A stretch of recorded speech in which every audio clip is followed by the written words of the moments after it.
High time frame PDAs are without a shadow of a doubt the most overlooked part of trading. Traders tend to focus their entries on the lower time frame. Nothing wrong with that per se, but you need to be able to understand how to forensically dissect a higher time frame PDA to make your trade higher probability. Welcome, my name's TradeX, and in this episode, we're going to dive deep into higher time frame PDAs so you can define your entries with more accuracy on the lower time frame. Now you might be wondering, if you're not familiar with ICT, what on earth is a PDA? It's a premium discount array from the ICT catalog of information, and what it describes is what price needs to go through from equilibrium in order to reach either an old high or an old low. You can see here that we have equilibrium in price. Now this will be a range from a swing low to a swing high, and within that we're going to find a mitigation block, a breaker block, void,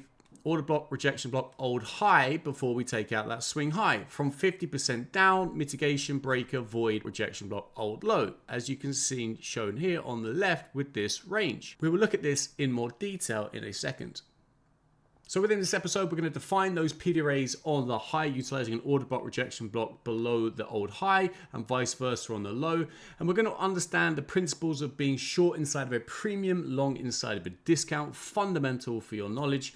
And then we're going to understand how to seek divergences at those points of interest so that you can find your entries on the lower time frame. If you take away the information from this video and you deploy it in your charts, I guarantee you are going to start finding more success in your trade outcomes. So without further ado, let's jump into the live charts and look at some examples. What you need to understand first is what creates a dealing range in order to define where equilibrium sits. And how we define that is from a swing low to a swing high. And this is a daily chart. And for me, that is a swing low, which puts in a new high that closed above a former protected high. Now, if you don't understand that terminology, I'll put a comment card in the top corner here so you can watch that after if you wish. But at its most fundamental level, we are looking at a swing low which puts in a new swing high that is closed above a former high.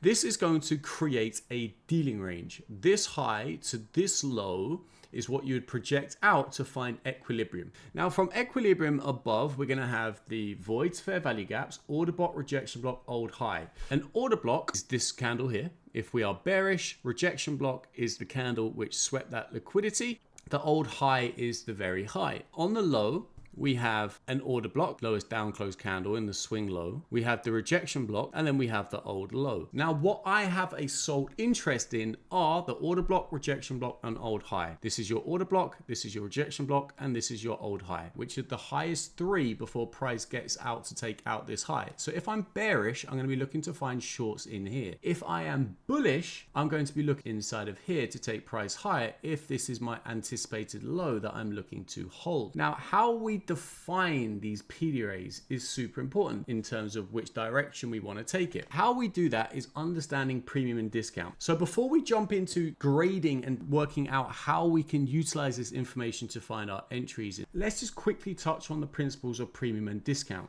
Now, what we have overlaid on top of this is a dealing range which measures true premium and discount, known as X levels. This is something which I personally codified, allowing you to define what is a discount and what is a premium. Your job is to define your entries around these higher time frame X levels. If you want to learn more about higher time frame X levels, feel free to watch this video pinned above after. But what we need to understand is what is a premium and a discount inside of this dealing range. And we can see that we have 12%. This represents a deep premium when this is a bullish dealing range.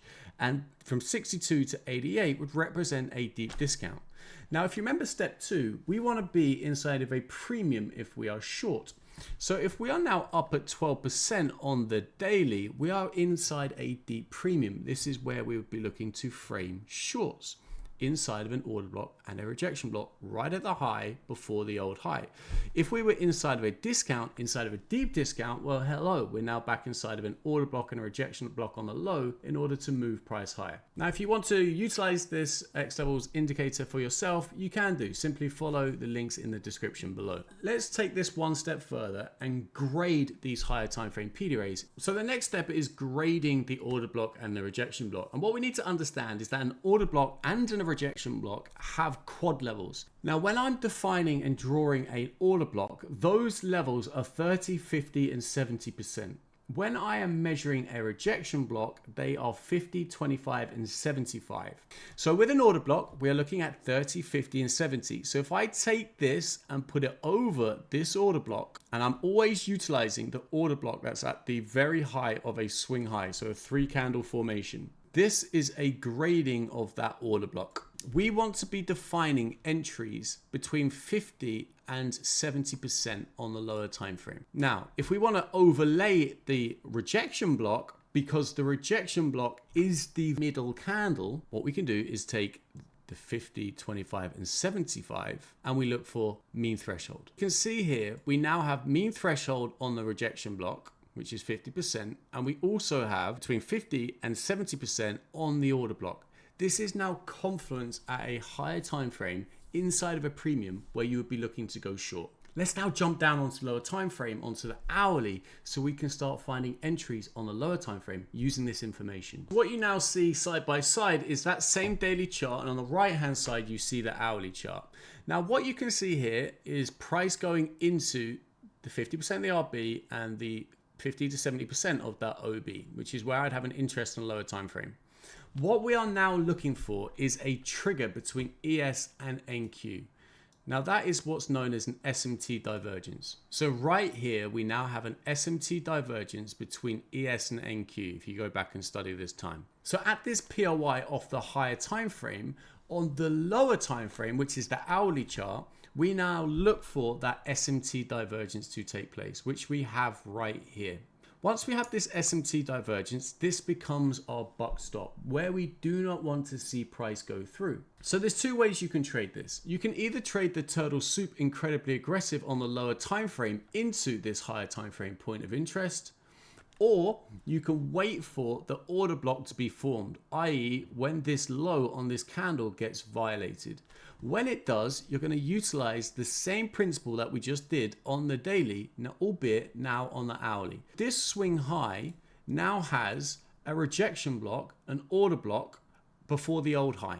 So once we now have our divergence, which is what we are looking for to take place at this higher time frame point of interest, creates our buck stop, what we do not want to see price go through. In doing so, it has created a new swing high. That swing high works in exactly the same way as this swing high over here, in that we have an order block, rejection block before the old high. So the same principles apply. We can measure out our order block once price has violated that swing low, and we can grade it with the 30, 50, and 70. And we also have the rejection block, which we can grade with our 25, 50, and 75. We can simply wait for price to get back up into 50 to 70% of the order block, and also 50% of the RB, which in this instance is a 10-point stop. So right inside of here is where we could define our entry, looking to come and target the liquidity below the low. Now there's ways we can become more precise in terms of where we're taking our exits to, but that would be too much for this particular episode. It's what I teach inside of Red Pill Uni, utilizing standard deviations and projections. If we'd missed that entry, we could have done the very same thing on this low. On this low, we now had a divergence between ES and NQ. Price violates, we have an order block, a rejection block before the old low. Here I have now graded the PDAs on this very low. If I'm now looking for entries long, I can simply define my entries at 70 and 50% inside of that order block once we have our divergence on the low. If you found that useful, guys, feel free to smash a like, hit subscribe, and leave a comment in below if you found this useful. And also let me know how you define higher time frame dealing range. Be interesting to hear your thoughts. Until next time, trade safe, trade smart, Abosh.